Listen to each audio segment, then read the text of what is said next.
Sœur Denise est une femme exigeante, de qualité, qui aime les choses bien faites. Sœur Denise possède une aura magnétique.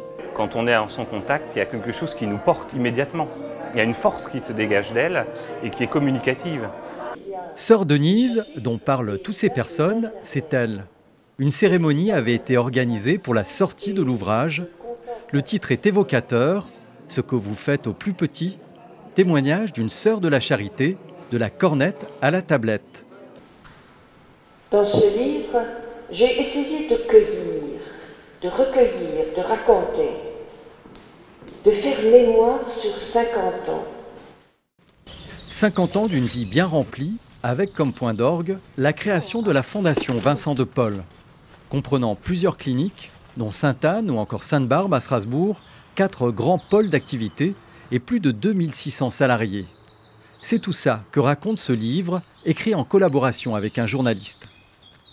L'ouvrage a pris forme ici, dans le jardin de la Maison Saint-Paul à Saverne. Une maison qui fait partie de la Fondation. C'est aussi le lieu de vie de Sœur Denise. C'est ici que je suis souvent venue, matin, soir, pour me poser. Vraiment, j'essayais d'accueillir là ce vécu, de le comprendre et puis de le transmettre dans les pages écrites. Des pages qui commencent par sa vocation. À 20 ans, effectivement, j'ai été touchée par la pauvreté des enfants, notamment dans leur scolarité. Et c'est là que, en réponse à un appel de mon curé, et puis à l'image d'une sœur de la charité, que j'ai vraiment choisi d'entrer dans la congrégation des sœurs de la charité de Strasbourg. Un choix qu'elle a fait à la fin des années 50. Pour son entrée en religion, il fallait qu'elle choisisse un prénom. C'est Jeanne d'Arc qui lui est venue à l'esprit. Pour moi, Jeanne d'Arc était cette vaillante, cette innovante, cette femme, cette jeune femme qui luttait et qui triomphait quelque part. Finalement, elle a eu le droit de garder son vrai prénom, Denise. Sa première affectation a été dans un institut pour enfants en difficulté. J'étais à l'époque institutrice dans une classe d'enfants dyslexiques, donc handicapés dans toute leur scolarité. Et c'est là que j'ai passé le certificat d'aptitude pour enseigner et puis après pour diriger cette maison.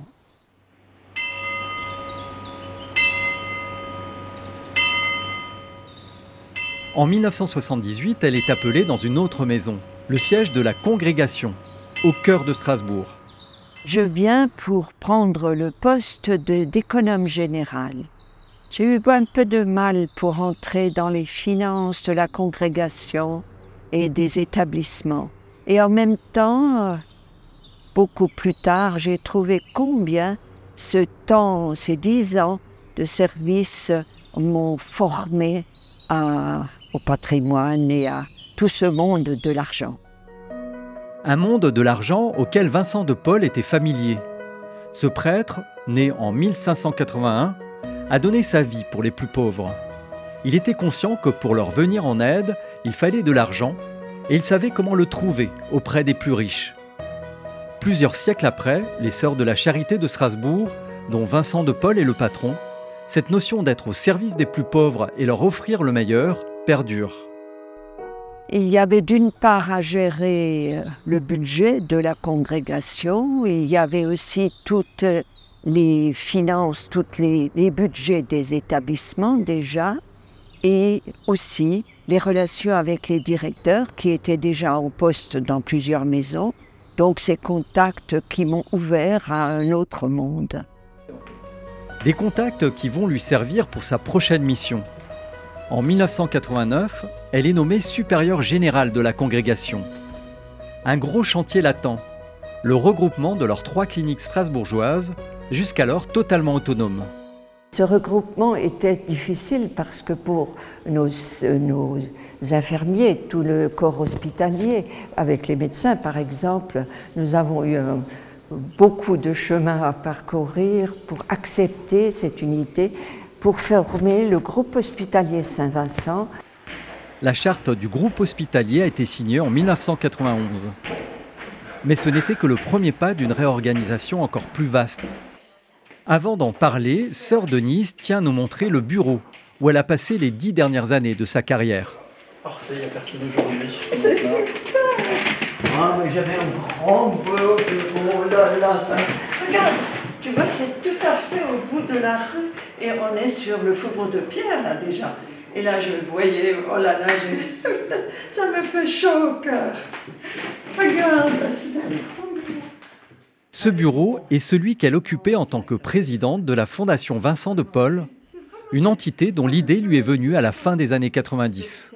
Dans ces années 98, 99 et allant vers l'an 2000, j'avais déjà souci de préparer ces établissements à un avenir qui devenait de plus en plus compliqué, technicisé et un monde qui changeait. Et je sentais aussi, étant donné nos moyennes d'âge, que les sœurs avaient à partager, aussi après le Concile Vatican II, avaient à partager vraiment avec les laïcs la direction de nos œuvres. Résultat, tous les biens et tout le patrimoine des Sœurs de la Charité de Strasbourg ont été donnés à une entité créée pour l'occasion. C'est comme ça qu'est née la Fondation Vincent de Paul. Elle regroupe toutes les cliniques, mais aussi les EHPAD, les unités de soins ou d'hébergement et toutes les activités qui dépendaient des sœurs. En tout, des milliers de salariés et plusieurs millions d'euros de budget. Mais pour sœur Denise, cette opération ne devait pas se faire à n'importe quel prix. Le service des pauvres et des malades dans l'esprit de Saint-Vincent de Paul. Ça, c'est les statuts qui devront rester gravés dans le marbre.